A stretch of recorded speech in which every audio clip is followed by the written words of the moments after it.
normal life expectancy, which is just stunning when it comes to the kinds of things that could be done with an investment, particularly in an area such as HIV/AIDS. Prevention was the same thing. We went from low-tech things like condoms, clean syringes, educational behavior modification, to treatment as prevention, pre-exposure prophylaxis. So today we have an interesting concept that we know that if you treat a person who's HIV infected and bring their virus down to below detectable levels, it's almost impossible for that person to transmit the infection to their sexual partner. So theoretically, if you identify everybody that was infected and put them on therapy and got their viral load to below detectable level, you could actually end the epidemic, because nobody would infect anybody. Now, unfortunately, because of healthcare delivery, that doesn't happen. Now, what about where we're going forward? We wrote an article back then, the AIDS research model, implications for other infectious diseases, trying to make the point that if you respond aggressively, you can do what we did with AIDS with almost any infectious disease. Unfortunately, we likely don't have the resources to do that. Okay, so let's move on. Next president, Bill Clinton. So he had the carryover of HIV/AIDS too, but in his presidency was the time when we had the groundbreaking new discoveries with antiretroviral drugs. But he had a very keen interest also in HIV/AIDS, and he is a very interesting man. Some of you may remember back in 1996 when we discovered the field, the co-receptor for HIV, the CCR5. CD4 was the initial primary co-receptor, and the co-receptor was CCR5. So there was a lot of newspaper articles about that. So President Clinton found out about it. So he invited me to the White House and wanted me to explain to him what all this science. He was clearly a wonk when it came to science. He was very interested. So here I am in the Oval Office, and there you see President Gore to the left and Harold Varmus, who was director at the NIH at the time, and I'm explaining to him the binding of the virus to its receptor, and he got very, very excited about it. When we finished, and again, this is Washington at its best. You know, sometimes you hear about Washington at its worst. This is Washington at its best. As we were getting ready to walk out into the Rose Garden to give a little mini press conference, like the press saying, "What were you doing in there?" And I'll say, "Well, we were talking about science." The president turned to me and says, "Well, what can we do to really put our arms around this and end this epidemic?" And I said, "Mr. President, the way to do that is with any infectious disease is to develop a vaccine." And literally from the time we were walking from here to the window, he said, "Well, why don't we have one?" I said, "Well, it's a very complicated scientific issue, but one of the things is that we don't have one concentrated vaccine effort. We have virologists and immunologists and vaccinologists. It would be really great if we could have a center that would be focused on developing a vaccine." And he looked and he said, "Well, that's interesting." So he turned to Leon Panetta, who was the chief of staff at the time, and he said, "Leon, could we do that?" And Leon said, "Mr. President, you're the President of the United States. We can do whatever you want to do." So I thought it was going to be, nothing was going to come of it. It was just being nice to us. Sure enough, 5 months later, when he was giving a commencement address at Morgan State, the president said, "Today I'm pleased to announce that the NIH will establish a new AIDS vaccine research center dedicated to this crusade."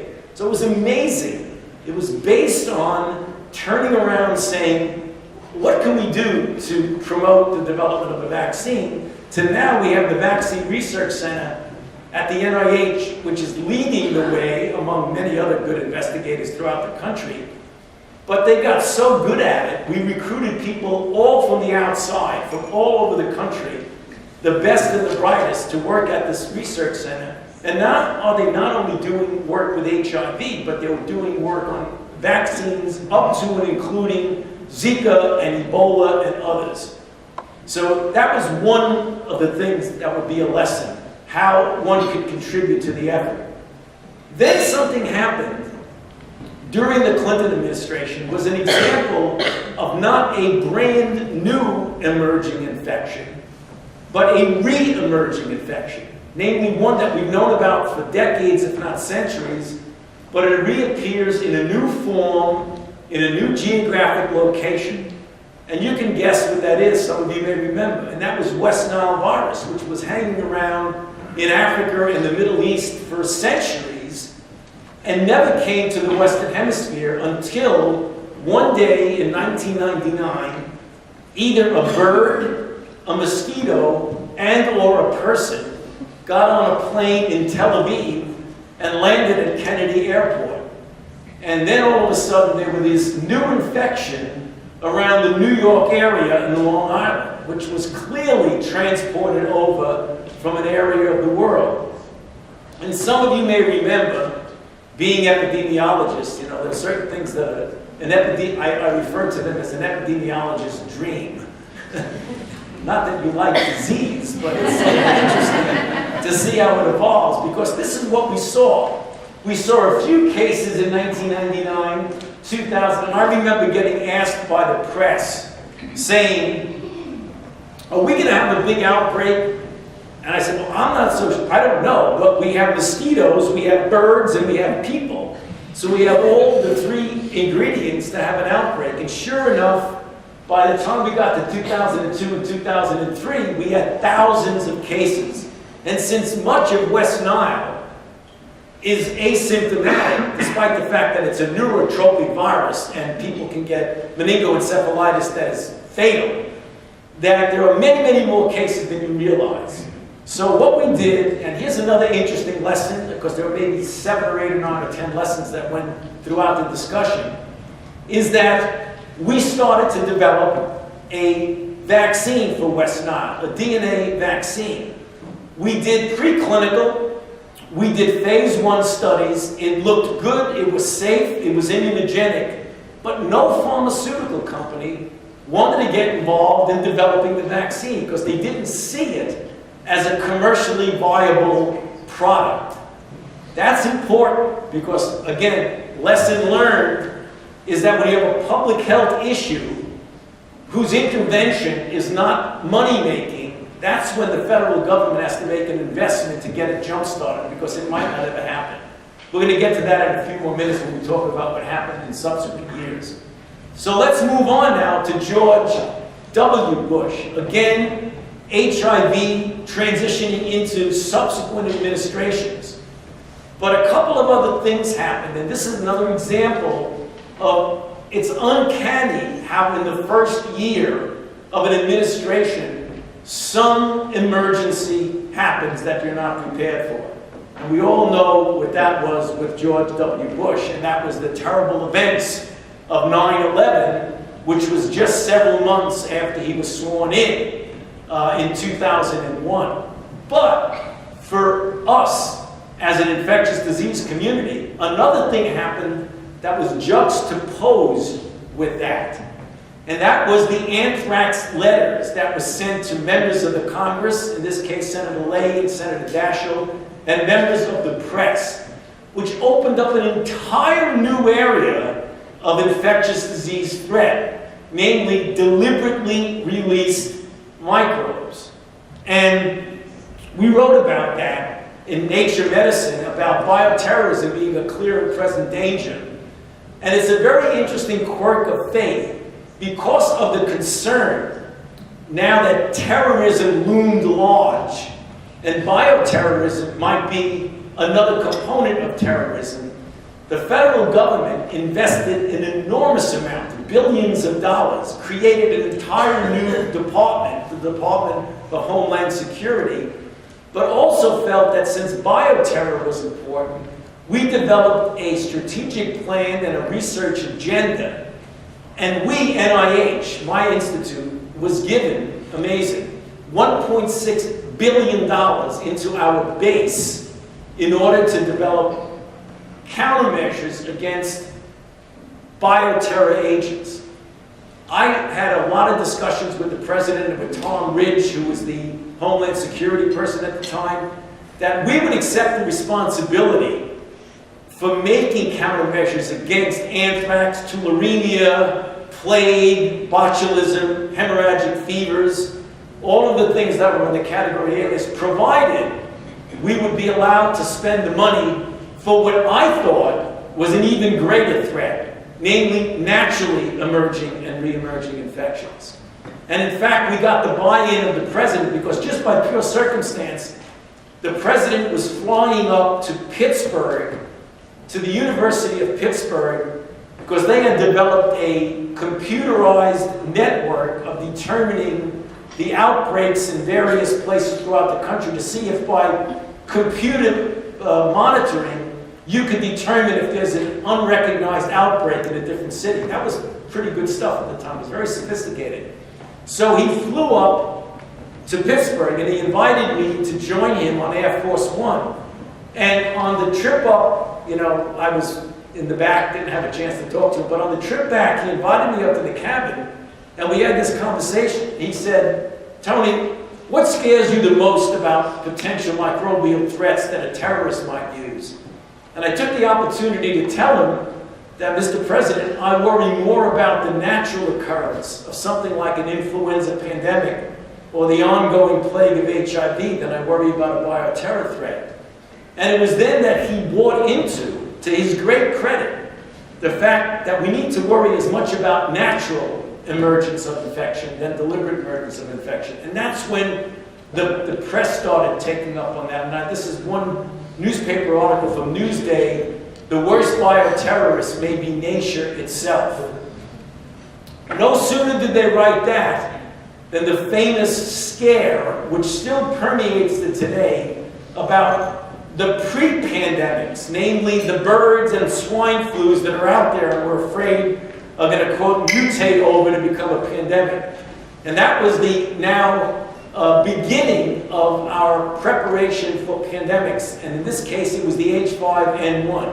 Some of you may forget, you shouldn't, that back when H5N1 came about, we invested a few $1 billion to develop a whole new way of approaching pandemic flu. And in fact, we had a pandemic influenza preparedness strategy that was government-wide, that involved CDC, NIH, FDA, Homeland Security, et cetera, because of the concern, appropriate concern, about the emergence of a pandemic influenza. That was another lesson for that administration. But something else happened during that administration that I know everybody in this room remembers because it wasn't too long ago, and that is, out of nowhere comes not a pandemic flu, but a coronavirus. Yes, a coronavirus causing a massive outbreak, and that was the scare that made the front page of magazines like Newsweek and Time. And again, you'll have to pardon me because I don't talk often to a concentrated group of epidemiologists. But if you ever want to recruit anybody into epidemiology, tell them the SARS story. Because as you know, here it was. An outbreak of a few cases in Guangdong province in China in 2002. The Chinese either didn't recognize that it was something that wasn't influenza, or they did recognize it and they didn't want to cause panic. But months went by before we realized that it wasn't influenza, and it was only when someone took a trip from China to Hong Kong and stayed at the Metropole Hotel and stayed there for a few days and inadvertently infected 19 people. And what do most people do when they go to Hong Kong? They get on a plane and go someplace else. And that's exactly what happened. And what we had was the makings of a global pandemic. And within a very short period of time, we went from a handful of cases to over 8,000 cases and almost 800 deaths. Now, the interesting thing about this is that this proves that 19th and 20th century low-tech epi and prevention modalities work because of identification, isolation, contact tracing, and ultimately quarantine. The epidemic burned itself out and disappeared on its own without a vaccine, without a therapeutic intervention. So the lesson here is that because we're in the 21st century, don't give up on classic low-tech public health measures, which in this case worked. We were developing a SARS vaccine. By the time we got into phase 1 trial, the outbreak was over. Now we move to the next administration. And President Obama really had a tough time with outbreaks. So it was very interesting. Remember, he was sworn in January of 2009. We were having a normal influenza season in the winter of 2008-2009. Influenza, as all of you epidemiologists know, peaks around January and is gone around March. And that was exactly what was happening that year, except in April of that year, as the influenza H3N2 disappeared, we started seeing cases of a strange new influenza around California and Mexico. And that was the beginning of the first pandemic of the 21st century. Just goes to show you how smart we are. For the previous decades, we were focusing on China and the Far East for the emergence of an epidemic. And here it is, it emerges right in our backyard. In California, they said it was from Mexico. The Mexicans said it was from California. We have no idea where it was from, but it was from that part of the country. So now we're left with a very interesting problem. The influenza season is over. We're already getting ready to make the triple influenza vaccine for the following winter. And now we know that we have a new emergence, which means almost certainly in the winter of the next year, we're going to have an outbreak of a pandemic, H1N1. So what did we do? We made a decision that we were going to take the vaccine production capability, and instead of making the typical vaccine for the following winter, we were going to address it as a brand new threat. So we had a head start. We knew what we were doing. We thought. So here's a picture of Ann Schuchat and I in front of one of the many congressional committee testifying. It's April. We know what the threat is in the winter, and we're going to start making a vaccine as quickly as possible. Because we know it takes 6 months to make a vaccine. And since influenza peaks in December and January, certainly we'll get everybody vaccinated before December and January. Then what happened? The children went back to school at the end of August, the beginning of September. Now, if you scrutinize this slide, what is wrong with the slide? The blue line is where the red line should be, and the red line is where the blue line should be. So the blue line is the infections, and the red line is the availability of the vaccine.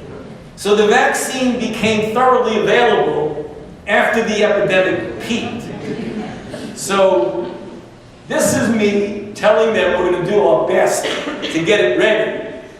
This is what happened, and by the expression on the face of Tom Friedman and I before the Oversight Committee, saying, what happened? So, I mean, obviously they weren't blaming us, but what happened is it became very clear that our ability to respond to pandemics with a vaccine that needs to chase the pandemic is totally ineffective. And I'll get back to that in a minute. We have to have a way to get a universal flu vaccine, and I'll get back to that. Let me move on again, because poor President Obama never really had a month's rest, because the next thing we knew, there was chikungunya. Another example of a re-emerging infection. Namely, chikungunya was in Africa forever. But then all of a sudden, it came, and in 2013, it came to the Caribbean, and it quickly exploded So that in 2017, we know now that chikungunya is endemic in the Caribbean, it's endemic in South America, and we had never seen before. And this is the distribution. The good news now is that we're getting better at developing vaccine platforms, and we have a vaccine that's in phase 2B trial, and I feel pretty confident that we will have a chikungunya vaccine within a reasonable period of time for those areas of the world, South America, the Caribbean, that really are stricken by chikungunya. Then things got even hotter. It was almost like a sequential one after the other. Then the next thing that happened is what we all know of Ebola. Ebola was an interesting kind of outbreak because it devastated one region of the world terribly. And it created enormous fear in another region of the world that essentially had no risk. And I'll get into that in a moment. So, Ebola is what I call a perfect storm. Some of you may know Ebola was first recognized in 1976 in the Democratic Republic of the Congo and Sudan. There were 24 outbreaks of Ebola from 1976 until the current one that started in 2014. They were usually anywhere from 3 cases to 100 or 150 cases. They were always in remote villages, so it was generally easy to contain them by identification, isolation, and contact tracing. However, the perfect storm occurred when there was an outbreak in the region of the world, West Africa, that had never seen Ebola, a region of the world where it was highly dense population, cities like Monrovia and Freetown, a region of the world that was completely disrupted with their healthcare system by civil war and oppression. It was the perfect storm for an outbreak, as well as a culture who just didn't trust authorities, so that when we came